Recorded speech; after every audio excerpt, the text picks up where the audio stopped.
I'm Royce Akers, editor of Vice Australia, and I'm here today with Julian Assange in the Embassy of Ecuador in London. Thanks for your time, Julian. You're welcome. So it's a day after they ruled on the Bradley Manning case. Were you surprised by the verdict, or was it something you were expecting? I was not surprised by the verdict. We succeeded in an important component yesterday, which was to knock off the aiding the enemy charge, which was a potential death sentence. Now there's still a lot of work to do. We've won the battle about this, but we have to win the war. He's now facing 136 years for sentencing, 20 convictions, 5 convictions for espionage. That's the first time a US military whistleblower who is an alleged journalistic source has been convicted for espionage. Here we have a case where, as far as the government is concerned, there's been no victims. No one has come to harm. No evidence was adduced of that. There was no claim of that. The only claim was that he was a whistleblower giving information to the public via a media organisation. It cannot be the case that when a journalist's source gives information to the media for noble reasons, that they are charged with espionage. There's no relationship with a foreign power. It is an attempt to set a precedent to shift how journalism is done in the United States, to make the security services uncriticisable in practice. I said much earlier on that this was a show trial. 141 prosecution witnesses, over 20 of them giving secret testimony. Guantanamo Bay reporters have said it was more secret than the actions in Guantanamo Bay. So this was never a fair process. He was never treated in a fair way. He was locked in a cage in Kuwait. He was stripped naked. He was deprived of his glasses. The UN even formally found against the United States, UN Special Rapporteur for Torture, Juan Mendez. This is an example of the collapse of the rule of law in the United States. And why does it do that? Why does the United States destroy its reputation like that? Why is it engaged in such self-flagellation to do that?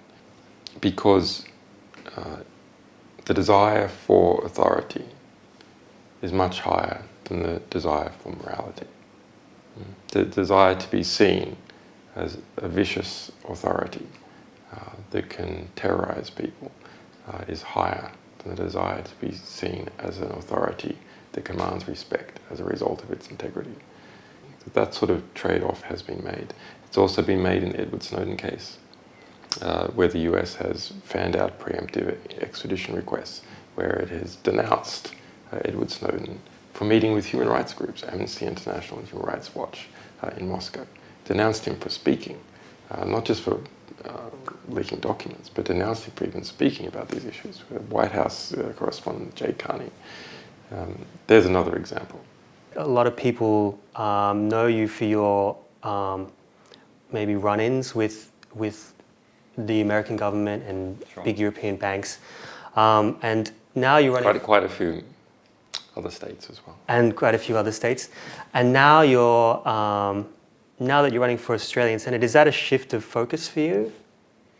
No, it's another exploration. So, Plato said that the penalty for not being involved in politics has been ruled over by your inferiors. His basic viewpoint is correct, that if you do not engage yourself as part of the political system, then other people who have other interests will engage themselves in the political system, and they will make the laws and they will deploy the assets of nation states accordingly.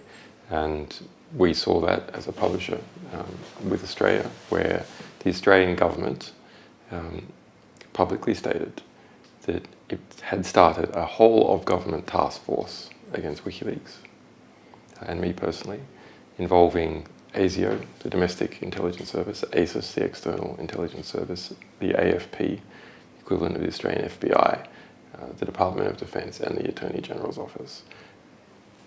It then proceeded to try and cancel my passport, and it provided intelligence to the United States about me and the WikiLeaks organisation, which is an Australian publisher.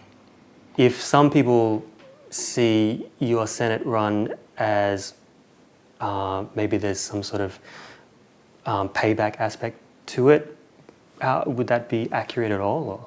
I think that there might be a little bit of payback aspect to it, yeah. That's right. But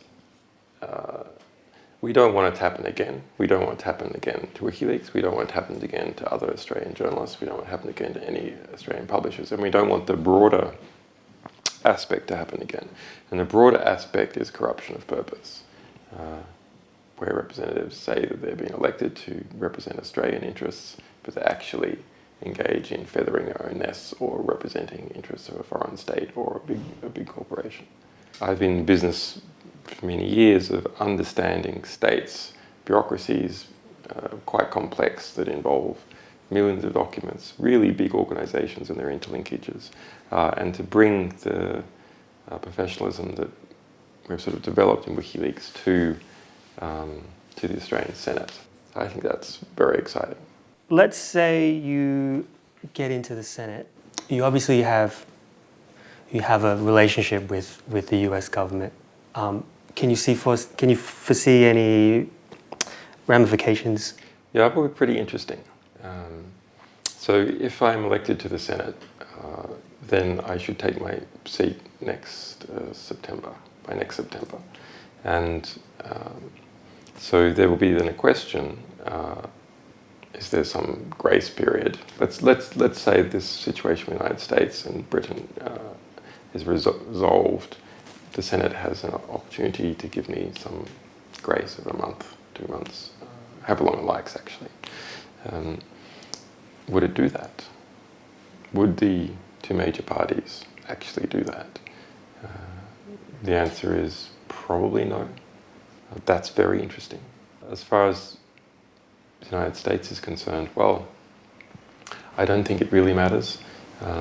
They see Australia as an information quarry, as an unsinkable aircraft carrier to put their Marines and troops and landing pads and drone bases. Those aspects are still there. What are some issues that you are looking forward to applying that expertise? Mostly issues of information asymmetry. And that's what I've been involved in for 20 years and what WikiLeaks has been doing.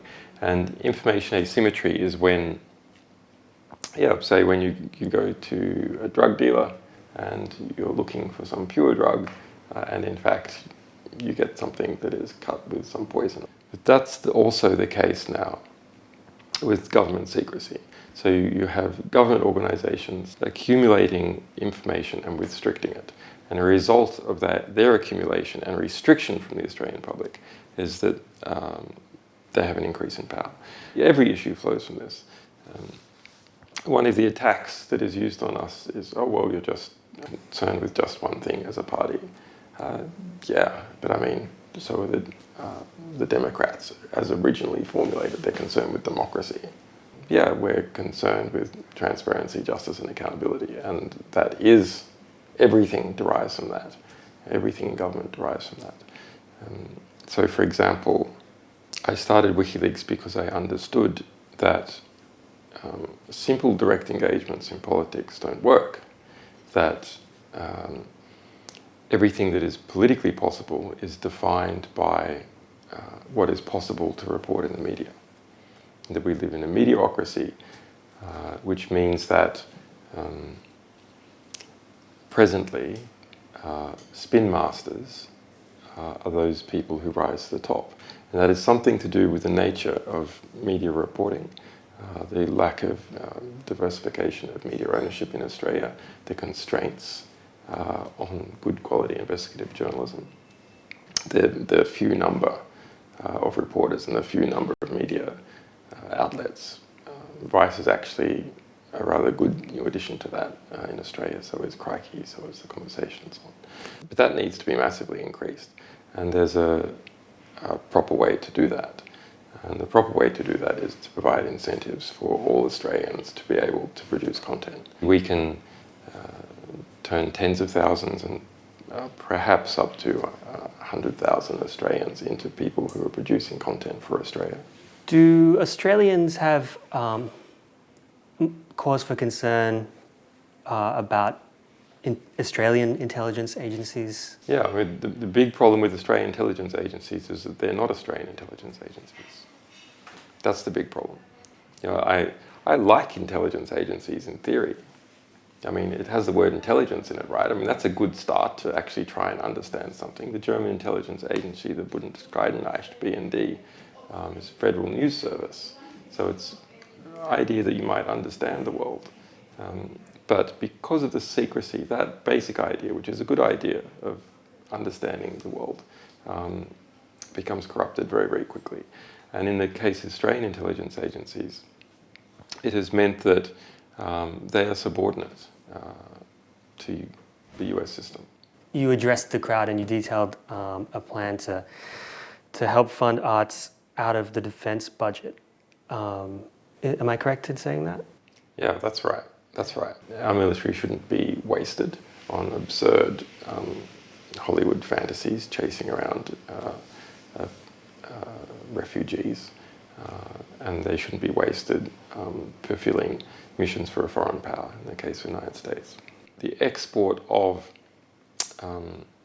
Australian film, internet information and so on is one of the things that allows other countries to develop a rapport with us. And the United States has done this very, very successfully and extremely aggressively across the world. And Australia should be doing it, not the way the United States does it. We can do it in a much more efficient manner. So like Hugh Jackman could be seen as a military asset? Yeah, Hugh Jackman is a military asset. Who do you think is going to win the Australian election this year? Yeah, it's no one good. No one good is the answer in relation to PM. If you have a choice of someone who knows the system, knows how to play it, do you elect them, even though they're an insider to it? Or do you elect someone who's an outsider to the system and not contaminated by it? Say in the case of Gillard or in the case of Barack Obama. But then what happens? They don't know the thing, and so they have to sort of suck up to it. They're scared of its power. They don't understand the parts. They don't have any levers they can pull. And so they're very, very quickly completely captured by it, which is what happened to Barack Obama and to Gillard. Rudd, he's already part of it, but he's not fooled by it. There's no need to be. He's already part of it. That's why you need people like me who are experts in it, but are not part of it.